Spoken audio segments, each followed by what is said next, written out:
Well, I won't dwell on introducing the guest speaker, except to say thank you for inviting me here this evening.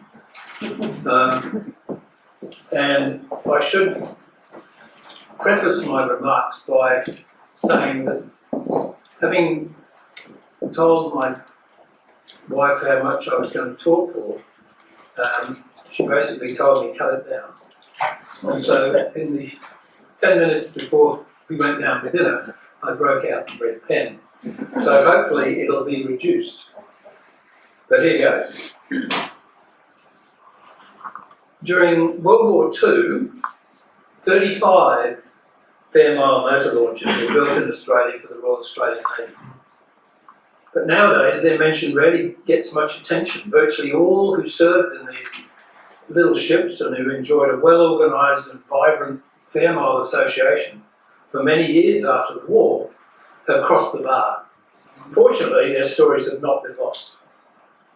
And there's a couple of books out there which I just put there just to highlight what I'm going to talk about. Remember, this was numerically the second largest class of vessels built in Australia after the 60 Bathurst class corvettes during the war. So more than 80 years later, it seems appropriate to revisit the Fairmile story and remind ourselves why and how these vessels came into being and something of their exploits around our coastline and among the islands to our north, as Australia faced the perils of a very determined enemy close to our shores.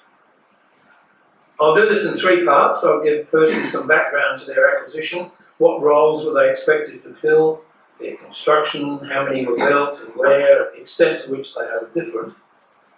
Next, I'll talk about who manned them, where were they trained and where were they deployed, and some of the design shortcomings which are actually significant.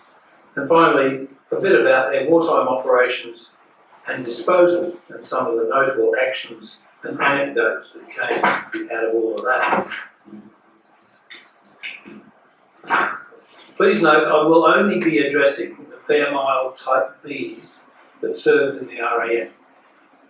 Not others built overseas or serving under other navies, though a few did appear in our waters in later years. And I'm also not covering the smaller Harbour Defence Motor Launches, or HDML, which you will hear mentioned a bit, which were built or imported during around the same time and in some cases deployed to similar locations as the Fairmile.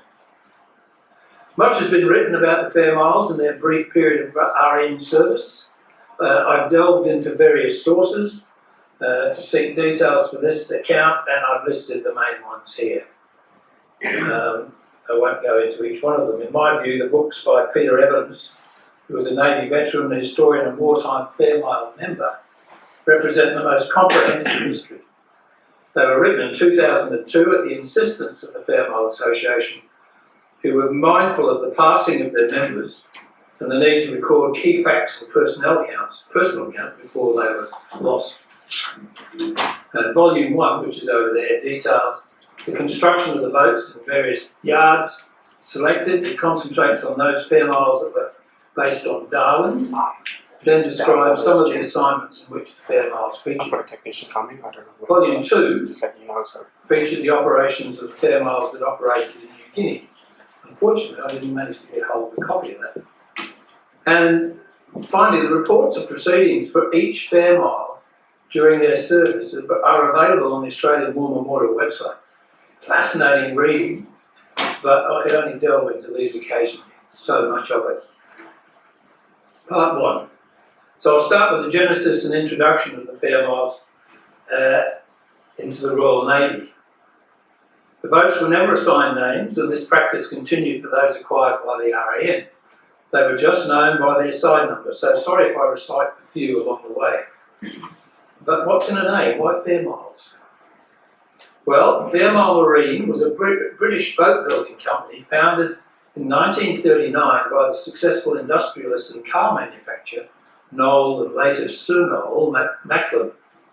He was inspired by an article on the need for small boats for the Royal Navy, and therefore founded Fairmile Marine for the design and serial manufacture of small boats for the Admiralty.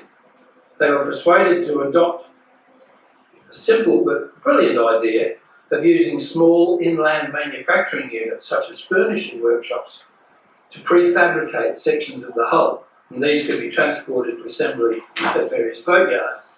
Mackinnon used the garage at his large home at Fairmile, near Cobham in Surrey, for manufacturing and assembly, which is why the boats he designed came to be called Fairmiles. The Fairmiles were originally produced to counter the German E-boat threats. There were 4 types, and I've listed 2 of them there. The A type, which had it was 110 metres and 25 knots. The B, which was 112 metres and 20 knots, and then there was a C and a D. They were gun and torpedo boats, and much faster. The Type B design had come from Bill Holt, who was head of the Admiralty boat section. The hard chine hull of the Type A had exhibited seakeeping and handling limitations, but Holt's round bilge design for the Type B was a far more seaworthy form. So the Admiralty quickly switched to the Type B design, having built just 12 of the A's, and eventually a total of 650 Fairmiles Bs were built for the Royal and Commonwealth Navies. With a shortage of small ships in its naval inventory, in Australia, in April 1941, the Royal Australian Navy recognised the need for a vessel which could be built locally and used in the littoral waters of Australia, New Guinea, the Dutch East Indies and their surrounding islands. The Fairmile motor launches were small, fast, highly manoeuvrable and lightly armed ships. They were originally intended to be used for coastal anti-submarine and convoy protection duties, but soon proved to be capable of much broader operational tasking. And this seemed to fit the RE in need, and indeed, after a review of the options, they were the only vessel that could be built in the numbers and time frame required. So on the 5th of January 1942, the War Cabinet gave approval to construct Fairmiles B vessels in Australia. This is where I briefly get into some facts and figures. Please don't roll your eyes too much, but I've just put there some of the details about their length, beam, displacement and draft. The ships were all timber, round bilge, double hull, planked hulls, and a treated membrane between the double planking. Their frames were plywood. The hull was divided into 7 watertight sections, and the boats had armour-plated bridges and flying bridges, flush decks and raked stems and rounded sterns. And they were powered by 600 horsepower, two 600 horsepower petrol engines, each of approximately 600 horsepower, driving 2 out-turning propellers. And they had twin underslung rudders. While the intent was that the Fairmiles be prefabricated in kits and shipped to Australia, the initial boats were constructed ab initio at selected sites in Australia. And one of the key sites was at the Halverson facility. The Fairmile at Halverson began before any of the British kits arrived, and they therefore built their Fairmiles from scratch. Halverson made the templates by laying the plans full size on the factory floor. And the first Australian Fairmile was ML813, laid down at their shipyard in March 1942, and it was commissioned on the 16th of November that year. Commanding officer was Lieutenant Athol Townley, RNVR, who insisted on a full naval handover ceremony, as if it were a battleship. It was probably the only Fairmile commissioned in that style. Incidentally, Townley later entered federal parliament and was the Minister for Defence in the Menzies government. The Halverson family Fairmiles were built under a fixed price contract, and the base price of £29,000 included installation of armaments and machinery. The Navy specified that they use hoop pine. Halverson argued it was not the best boat building material, and in the latter part of the program they were allowed to use their timber of choice, which was Oregon, because hoop pine had become scarce. The Halverson view was that skilled boat builders were not needed for the Fairmiles as long as they employed skilled tradesmen. As the boss of Halverson said, the Fairmiles were easy to build because none of the timber had to be steamed. The skeleton was tremendously strong.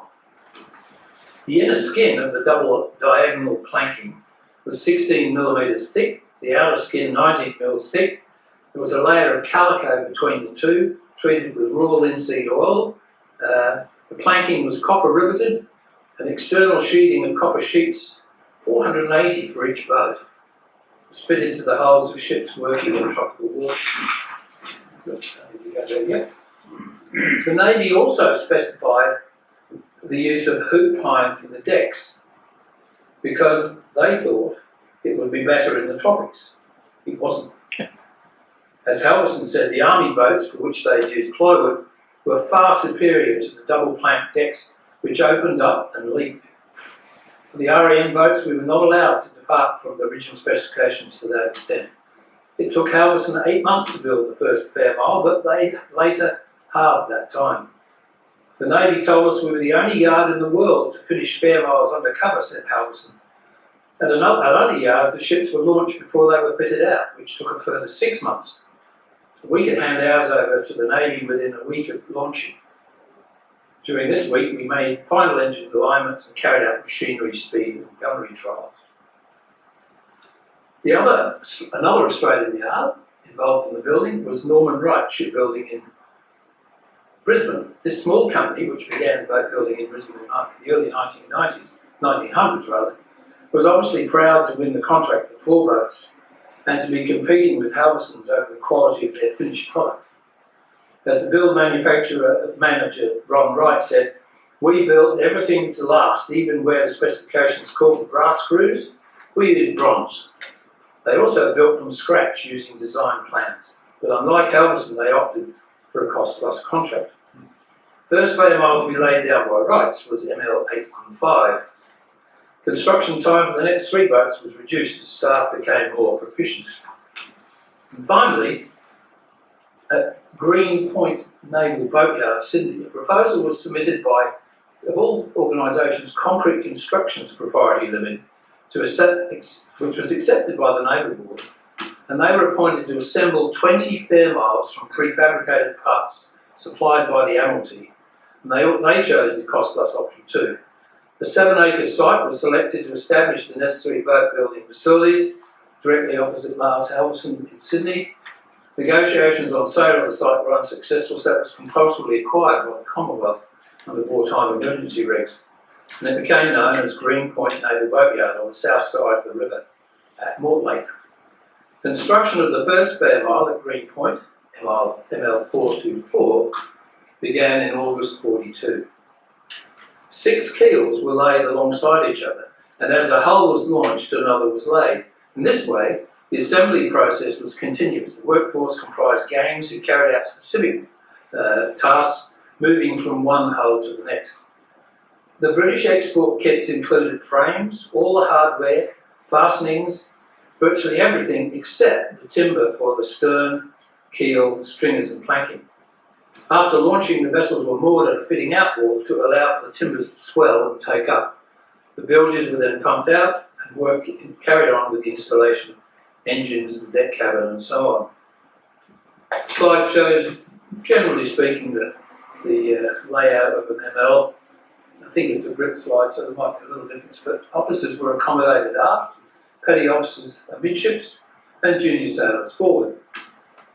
Note that movement from one compartment to another meant use of the upper deck. These were watertight bulkheads between them, and not allowing ready access. This slide shows the early Fairmile with 20mm Oerlikon guns mounted forward and aft. Armament on the Fairmiles varied throughout their lives. The original B-type armament was more defensive, but in 1943 the Naval Board reviewed this and the standard fit became as shown here. To compensate for the increased weight of the midship Oerlikon, the whole of the protected plating from the sides of the coach roof, the engine room hatch and the top of the radio room was removed, and this mounting was only carried out in Fairmiles based in Darwin, Thursday Island, Port Moresby, Milne Bay and Cairns. Later, the forward gun was replaced by a 40mm Bofor. Various weapons were also scrounged from American PT boats when the chance arose. Overall, they had a fair bit of firepower for their size, and they were also fitted with ASNIC, sonar, IFF, identification friend and foe, and some later with radar. The Fairmile B variant had top speed of around 18 knots, which they could maintain for about 15 minutes. Normal cruising speed was 12 to 14 knots, and the Wright and Halverson boats claimed a range of 900 nautical miles at 12 knots. They were powered, as I mentioned, by two 630 horsepower Hall-Scott Defender petrol engines with reduction gearing and sailing clutch, which disconnected the spinning shaft from the gearbox when operating on one engine only. The engines were all made in the USA and supplied through the Admiralty under Lend-Lease arrangements. It's worth noting that the US Navy was eager to leave petrol, gasoline as they called it, for a number of good reasons. Diesel-powered boats and ships had longer range and required fewer refuelling facilities, and safety was a big issue, as volatile petrol fumes that settled in the hulls and engine compartment floors were a huge fire hazard. That alone was a compelling reason for switching to diesel. The 5 fuel tanks carried 2,600 imperial gallons of 92-octane aviation fuel. They were self-sealing if they were hit by a bullet. But the Navy realised that for certain missions, the superior power output and lower weight of petrol engines could not be matched by the diesels of the day. Thus, the V-12 Defender found itself in the hulls of many small US Navy vessels, often in multiples. And to meet the demand for even more power, Hall-Scott introduced superchargers to the Defender, upping its power to almost 1,000 horsepower. Okay, let me go on to the second part now, and I'll move to starting the facilities needed to establish the capability of the Fairmiles. The Fairmiles generally had a crew of 18 and 3 officers, all RAN reservists and volunteers. They all underwent specialised training tailored to the Fairmile. The Fairmile School was formed at HMAS Rushcutter, shown here, on the 1st of June 1942 in Sydney. As notionally anti-submarine vessels, it was logical that their base and training facilities be next to the ASW school. Initial crew training involved courses in basic seamanship, singling and gunnery at HMAS Cerberus. Then crews attended the new school at Rushcutter, where they also undertook equipment training in radar and ASW specialisation.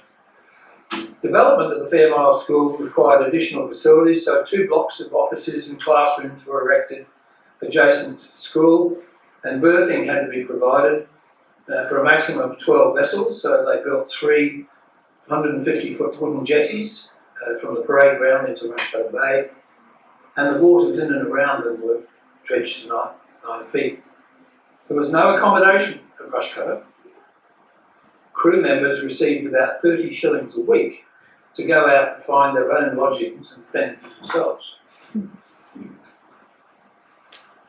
First Australian Fairmile, ML 813, entered service at the end of 1942, not long after that school was established.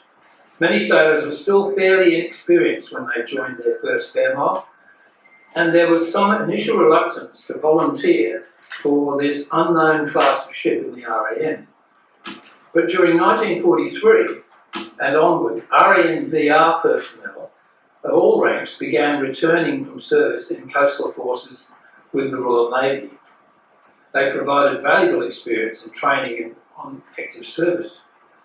Fairmile vessel tasks would include convoy escort, servicing and supporting advancing troops, landing and recovering commandos and coast watchers, rescuing civilians from enemy-occupied territories, and invasion escort. They were maids of all work, and a generation of Australian sailors learned their intricacies at Rushcutter.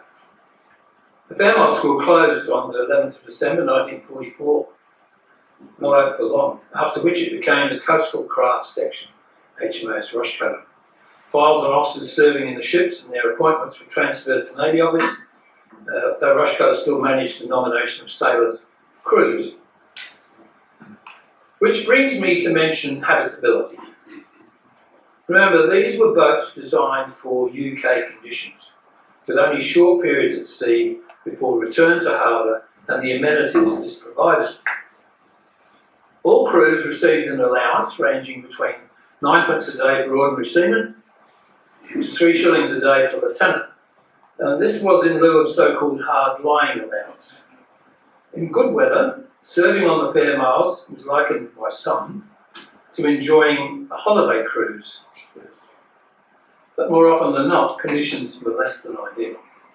One former crew member, a bloke called Jim Dixon of Airlie Beach, who'd served in Fairmiles from 1942 to 46, recalled, "You had to love the damn things to want to be on them." He described the Fairmiles action at speed as pile driving over the crest of one wave, then dropping into the trough before going through the second wave and pile driving over the next. The ships also had a bad habit of almost broaching. This great painting, I like it, was by wartime artist Rex Julius. It helps to see the mess deck as a home to a minimum of 12 men and shared at times by the coxswain and the engineer. It was 22 feet in length, 10 to 13 feet in width with 6 foot of headroom. Along each side were 2 tiers of 3 bunks. The lower ones swung up to allow the lockers below them to double as seats at the 2 tables fixed to the deck. All activities, sleeping, eating, relaxing, letter writing, studying, etc., took place here, though in good weather the upper deck was an alternative. Any extra crew members carried on board had to share the bunks of those on watch or the deck. The upper bunks were generally occupied by those who'd been on board longest. They were not raised during meals and other times and had the added advantage of being near a scuttle for fresh air. Here's another Rex Julius painting, excuse me, this time of the wheelhouse. There were some shortcomings. Seasickness was a common problem. One radio operator refused to succumb and won the crew's ongoing admiration. He was always seasick and seldom ate at sea and worked with a bucket between his legs. Wherever he went, the bucket went too. Water leaking through the decks soaked everything. In heavy weather, there were many examples of the deck planking opening up and allowing water to pour onto the ship. Remember, Alverson's proposal for plywood decking had been rejected by neighbours. In the tropics, the dual discomfort of leaking decks and unrelenting heat was the subject of every commanding officer's report. Mildew that formed throughout the ship in tropical wet seasons was a perfect breeding ground for roaches and bugs, which then contributed to tropical infections. There was no ventilation, and the ships had no awnings to protect them from the sun. By October 1943, reports had reached the Naval Board and they acknowledged the danger to the health of the Fairmile crews by issuing an order that crews be examined by a naval medical officer at roughly 2 monthly intervals. It seems this never happened. Facilities for cooking were almost impossible to use efficiently. Kerosene jet gas burners supplied the heat for cooking and boiling water. The challenge of boiling water for tea or coffee for the crew on watch was diabolically difficult. As one said, the number of burns the cook suffered from the old kerosene ranges was shocking. There was no dedicated cook. The crew were expected to take turns at this. Some boats were fortunate in having one person who was both a good cook and willing to take on the job permanently. The crew were happy to forego their 3 pence per day acting cook allowance and each contribute a weekly amount, usually a shilling, to the cook. In return, the regular cook was excused of all but essential duties. There were no showers on board. Washing relied solely on 2 hand basins. Crew members were barely clothed in tropical areas most of the time. Sleeping was at times almost impossible, and changing watch at night in bad weather was most difficult. Those trying to sleep in the lower bunks were often unwittingly used as stepping stones by those clambering into or out of the upper bunks. One old hand said, "After 2 weeks at sea in the cramped conditions, you were at the throat of your best friend. But we had to get on, still remain friends, and the men stuck by one another. Fairmile men were as tight-knit group and fiercely proud of their flotilla." It was not uncommon for a man to go over the side, and all crew had to wear life jackets and have lifelines rigged whenever they were on deck in bad weather. The engine room was deafeningly noisy, and unassisted conversation virtually impossible in the confined space. The engine room crew, one petty officer and motor mechanic, and 2 stokers, spent their time on watch in sweltering heat alongside 2 aircraft-type jet engines on a wooden box, the only access being a deck hatch. No hearing protection was provided. The risk of fire and explosion was great, and stitched shoes only, instead of nailed shoes, were allowed in the engine room to prevent sparks. I read that in the UK, Africa and the Mediterranean, a number of BMLs were lost through explosion and fire. So now let me talk a bit about some of the Fairmile activities around the coastline. I put this slide up just to emphasise how vulnerable Australia seemed to attack in 1942. But in researching the operations of the Fairmiles, I found it was challenged to understand precisely the organisational basing arrangements for these ships. Their locations seem to vary over the years, but I hope to give you a sense of some of the activities they got involved in, drawing on some of the personal accounts in the references. Whether they were organised into special squadrons or not is not clear from my reading, though the term flotilla bases does appear occasionally.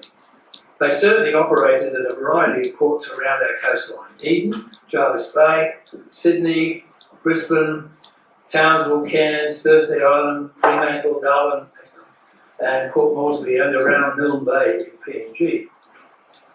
Quite how much they shifted from southern to northern bases is unclear, though as the focus on ousting the Japanese from PNG became more intense, so did the assigned numbers of MLs increase. So with Darwin having been attacked already, and with the Japanese thrust into Timor seeming relentless, Darwin looked at the top priority for basing early MLs. One of the first to enter the fray was ML 814, the second built, which was assigned with ML 815 to the protection of Darwin. She came under air attack during a Japanese raid in June 1943, and while their focus was on Darwin protection, they also conducted essential resupply visits to missions and other outposts along the northern coastline and runs across to Timor. Incidentally, 814 was the only boat provided with a camouflage paint system. It was soon realised that the MLs would need regular painting and that supplies of anything other than shipside grey and jungle green was scarce, so it was abolished. Most boats worked up around the Jarvis Bay area before deploying north. Some were attached to convoys, quite literally. To reduce engine hours and reduce maintenance, ML 809 was towed behind a large freighter in a lively sea. This created a corkscrew effect and was abandoned soon afterwards. In August 43, Fairmiles 814 and 815 out of Darwin were sent to rescue civilian refugees from occupied Timor. The maximum number to be carried was 70. When their boats came back from a night rendezvous and supply drop, however, they were loaded with 87 people, 69 males, 12 women, 1 pregnant, and 6 children. But the boats managed to avoid Japanese sea and air patrols and made it safely to Darwin. The Fairmiles were called upon regularly to support clandestine insertions operations to the north, and not all were successful.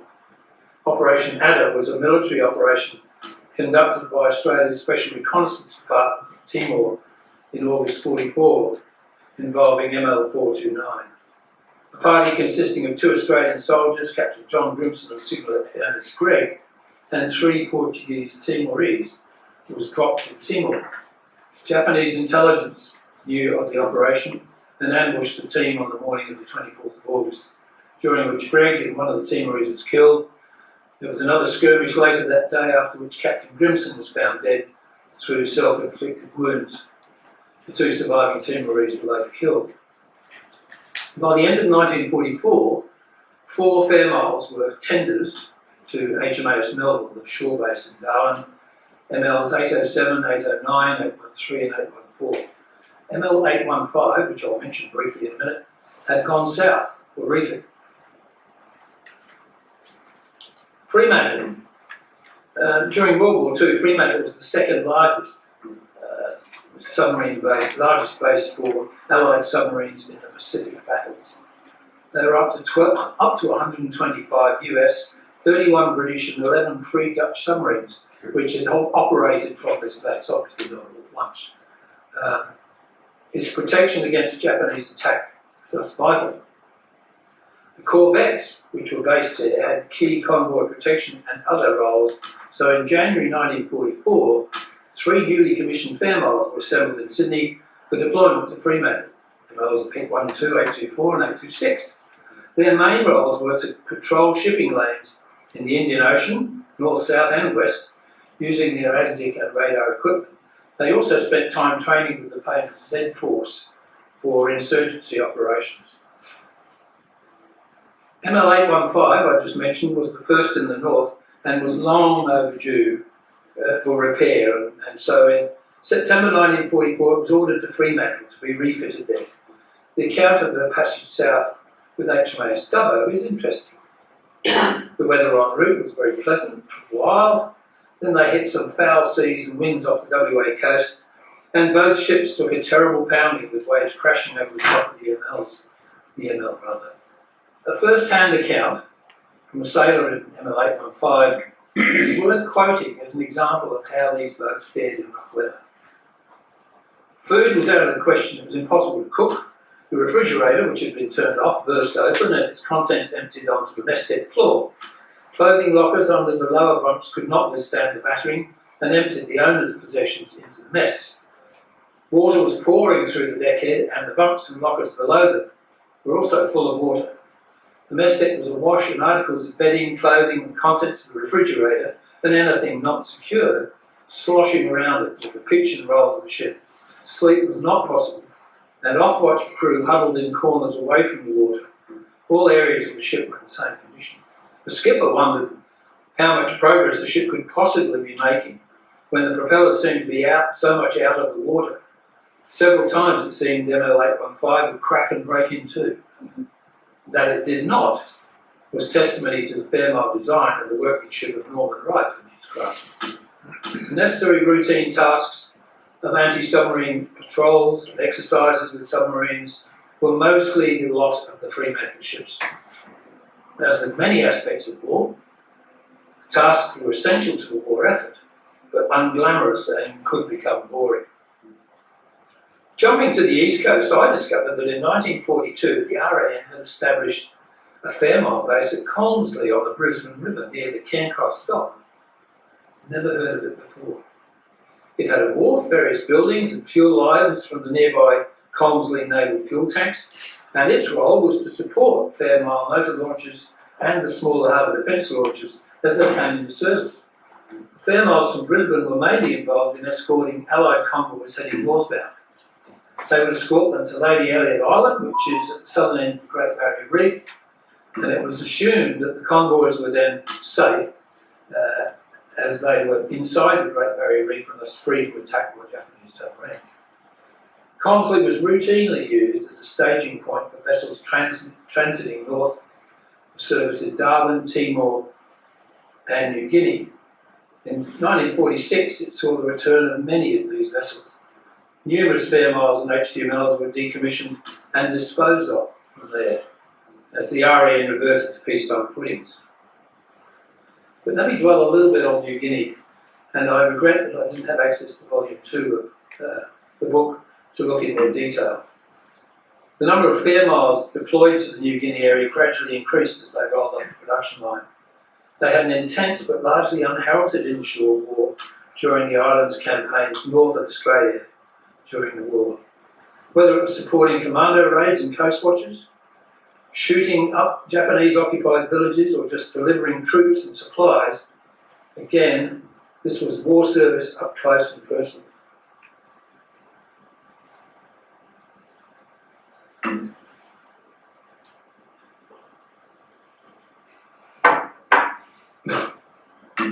They were involved in innumerable shoreline skirmishes and bombardments of Japanese troops, and when landing troops for clandestine operations behind Japanese lines, they were equipped with special mufflers on their exhaust systems.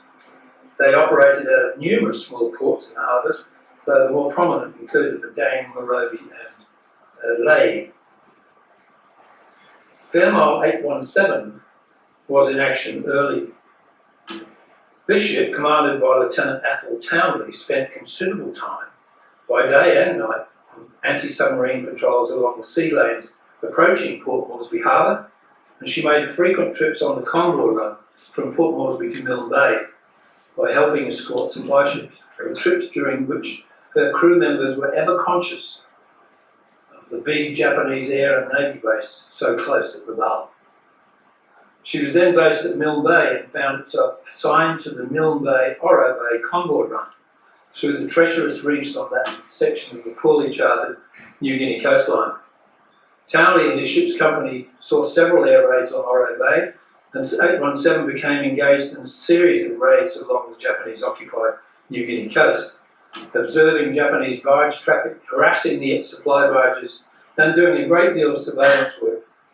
Searching for Japanese activities, ML817 even found herself on one occasion virtually up the river, with not enough room on either side to turn the vessel around, meaning the ship had to extricate itself stern first as crewmen held their breath, expecting all hell to break loose from the jungle either side at any moment.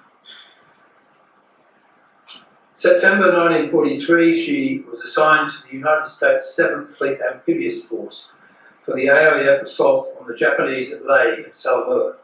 It was her task to ensure that the many vessels detailed for the landings of the AIF's 9th Division at Gula Plantation were shepherded safely from their several dispersal areas along the coast to the assault rendezvous. She left Milne Bay on the 1st of September. She left Milne Bay on the 1st of September, observing and coordinating the movement of convoys and troops, equipment from Port Moresby, Milne Bay and Morobe, up the east coast of New Guinea for the impending landings at Lae. She'd reached Morobe by the 3rd of September. The preparatory Allied air raids on Madang and Wewak brought a Japanese air raid response on Morobe at the same day, with 9 Betty bombers and 27 fighters attacking the assembled invasion fleet. Sticks of anti-personnel bombs straddled 817 as it lay next to HMS Shepperton, and she collected about 40 holes in her port side. The bombs had lifted her out of the water and caused structural damage. Her timbers were distorted and propeller shaft and engine accessories thrown out of alignment. Despite the damage, 817 quickly slipped her moorings and opened fire on the bombers, and the only ship to manage to do so in a quick response that afternoon. She limped back to Milne Bay and was towed back to Australia for repairs. She did eventually return to PNG in 1944. Of note, one of the young officers on board was Subaltern Asher Joel, who later joined General MacArthur's staff. After the war, he entered New South Wales state politics and was awarded an OBE in 1956, made a Knight Bachelor in 1971, and a Knight Commander of the Order of the British Empire in 1974. He rose from a lowly subaltern beginning. One of the newest boats was ML825, seemingly one of the most photographed, from judging from what I can see. After work up in mid-44, she steamed north via Townsville, Cairns, Thursday Island and Port Moresby to arrive in Madang in mid-September, and here she joined up with MLs 801, 803 and 806. This photo gives a sense of the steamy tropical heat when not underway. At least they seem to have found some awnings. In March 9-10, in 1945, she was bombed and strafed by a Japanese aircraft 10 miles southwest of Cape Orford, New Britain. She sustained 15 shell hits and 3 crew lightly wounded. The Japanese aircraft was shot down by its bridge willock and crashed inshore. A badly injured pilot being captured there 8 days later. On August the 13th, 1944, off Biak, the sole RAN-ML lost in action was ML430, and she was actually sunk by her sister boat, ML819, during operations against a Japanese submarine. Accidentally hit in the magazines, ML830 was set ablaze, her crew were all rescued, and ML819 was in the process of dispensing of the burning boat when the submarine had reappeared and was engaged but managed to submerge and avoid the willing attacker. ML802, this boat kept busy around the islands for many months, and by November 44 was weary and destined for refit in Sydney. The boats operated among dozens of small islands and many uncharted shoals on a wide variety of tasks, and they often involved making contact with local natives to establish if there was any remaining Japanese presence. She briefly tried to help in refloating ML827, which had only commissioned a few months earlier and had been very active around the islands in a short time in PNG. She'd gone aground on a reef, and sadly it was not salvaged and sank without trace. Topping up with fuel was important. Getting access to captured Japanese fuel at some locations was a bonus. The opportunities to obtain fresh victuals was also key to good health. And they were also busy with landing army elements embarked on various tasks and in providing supplies to remote locations or evacuating natives to safer places. They occasionally carried as many as 50 troops for short distances, and that would have been really crowded on board. Berthing infrastructure in many places was very rudimentary. ML crews had to be innovative in managing their loading and offloading tasks. But no doubt there were opportunities for the crews to relax when alongside at a base facility or an anchor, a chance to let their hair down even. It seems the Fairmiles were based in locations where the US forces had established substantial facilities. This was at Port Moresby, Milne Bay, Lae, and a place I had never heard of, Mios Woendi. The latter was established by the Americans from June 44 as a PT base east of Biak Island, which is on the northeast coast of what is now Papua. The US code name for this base was Stinker. From the start of August 44, ML426 was one of 8 Fairmiles formed into the New Guinea Motor Launch Flotilla, based at Mios in Woendi as an anti-submarine force, and was involved in the strafing of a number of Japanese positions on the north coast of Papua. The US Seabees turned this into a major support facility for various ship types, including submarines. When all was done, Mios Woendi would be the largest PT facility in the Pacific, providing a deep water anchorage of nearly 5 square miles, 12 finger docks to accommodate 50 PT boats. Those RAN boats who found themselves operating around the islands were a little jealous of the American MTB squadrons and their better conditions. As one griped, they had ice cream and turkey on their menu. It was a different kettle of fish on the Australian Fairmiles, where rations were more meagre. After news on the 15th of August 1945 that the Japanese Emperor had ordered surrender,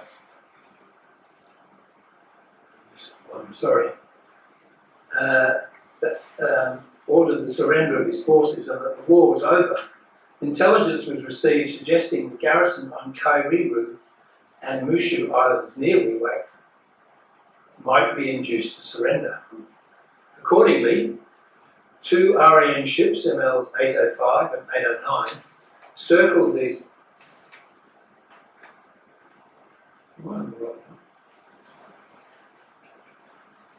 No, that's where it should be.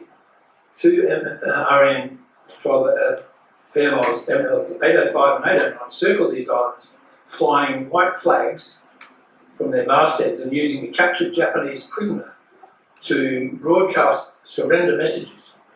This continued without result, and then suddenly on the 17th of August, a small group of Japanese ventured onto a beach carrying a white flag.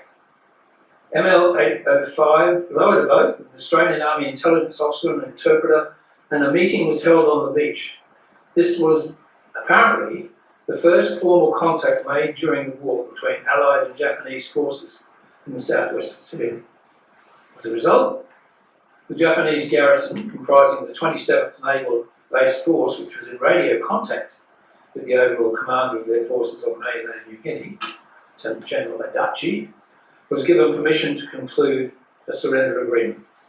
So on the 10th of September, with Major General Horace Robertson, commander of the Australian 6th Division, embarked, ML805 proceeded to Kairiru Island, where Rear Admiral Sato boarded and formally surrendered the approximately 800, mainly naval forces, under his command on Mushu and Koura Islands.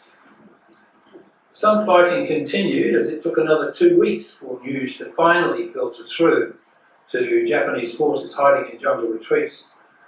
MLs 805 and 809 were dispatched to the Sepik River, which is on the northeast coast of Papua, to advise natives and Japanese of the surrender. They proceeded on a remarkable journey, a feat of navigation, steaming 212 miles upstream and encountering many Japanese living on friendly terms with villagers, and many of the soldiers were sick and no resistance was offered. After the surrender, Mushu Island was used to detain Japanese POWs from the entire Wewak area. Many were sick and weak from disease, and of the estimated 11,000 to 12,000 prisoners held on the island, less than 10,000 survived, but they all were repatriated by March 46. Gradually, the MLs were withdrawn from the operational areas and advanced in their anticipated disposal. Some looked in pretty good shape, judging by some of those photos. They were laid up in various places and crew members gradually discharged as the RAN reverted to a peacetime footing. Some were laid up in Fremantle, others awaited their fate in Sydney, and as I mentioned earlier, at Queensland in Brisbane. But I guess in summary, the RAN Fairmiles distinguished themselves in the island war north of Australia. They were used for patrol and convoy escort duties, servicing and supporting advancing troops, provision of their ammunition, stores and mail, landing and recovering commandos and coast watchers, rescuing civilians from enemy-occupied territories, and invasion escort. In many cases, they were on the front line of Navy's presence in and around the occupied islands and territories to our north until the Japanese were eventually evicted. The fact that they were manned almost entirely by RAN volunteer reserve personnel is, in my view, a great credit to them. After the war, it seemed many of them were purchased to work as tourism boats in the Whitsundays, Gippsland Lakes and elsewhere. As early as 1947, ML824 was bought for £1,500 to become one of the earliest boats in the Royland fleet of tourist vessels. The conversion involved raising the superstructure to provide passenger capacity and replacing the engines with diesels, which gave them around 10 knots. Added ballast meant they were more stable. At its peak, 14 Fairmiles were working out of the Whitsundays. Of these, 10 belonged to Royland Cruisers, being the largest privately owned fleet of ex-naval ships in the Commonwealth. Royland's Tom McLean was definitely not alone in recognising the virtues of Fairmiles. Both the well-known companies Captain Cook Cruises and Coral Expeditions Australia each started with a single Fairmile. Two MLs, 807 and 808, were acquired by the Byron Bay Whaling Company in the early 50s and taken to the Ballina Slipway for conversion to whale chasers. Remember, this is the days when whaling was still underway on the coast. But they were eventually sold into the reef cruising trade in '61. A couple of others worked similarly in Western Australia as whale chasers. I'm not sure who owned this one, but it was a very slick-looking conversion. And here's another example of the conversion from ML to tourist cruiser. Quite a few MLs were ultimately wrecked on reefs, cyclones, or simply paid off due to age. Some had very short careers, others were served for over 30 years. But it seems there's no Type B Fairmile hulls left in Australia. And the Fairmile Association was disbanded some years ago. And no longer does this banner appear on Anzac Day marches. So, thank you for listening. I'm happy to take any questions.